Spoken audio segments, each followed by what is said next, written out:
Hi friends, అందరూ ఎలా ఉన్నారు? ఈ వీడియో అయితే పెద్దందిపాడు సుబ్రహ్మణ్య స్వామి పుట్ట అండి. మేము ఫస్ట్ టైం వెళ్ళాము.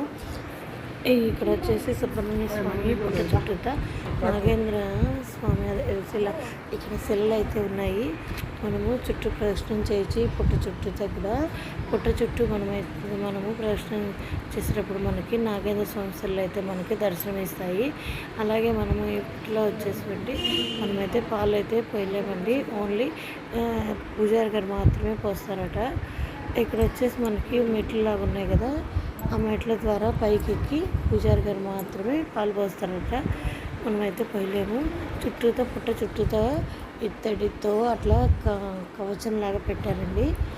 చుట్టూతో చూసారు కదా, ఎల్లోగా పైన డాట్స్ ఉన్నాయి కదా, అదనమాట. మొత్తం కవచము లోపల పుట్టిందట.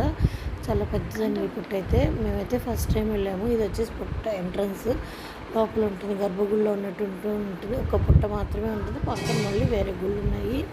ఇదైతే మాత్రం మాకు చాలా బాగా అనిపించింది. ఎప్పుడూ చూడలేదు మేము ఇంత పెద్ద పుట్ట. ఫస్ట్ టైం వెళ్ళాము. ఇది బాపట్లకి వెళ్ళే దారిలో ఉందండి.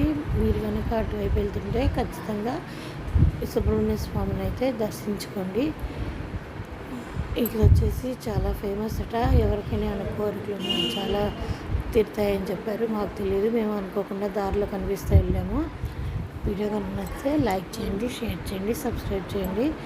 మీకు కూడా సుబ్రహ్మణ్య స్వామి ఆశీస్సులు అందాలని మనస్ఫూర్తిగా కోరుకుంటున్నాను. Thank you so much.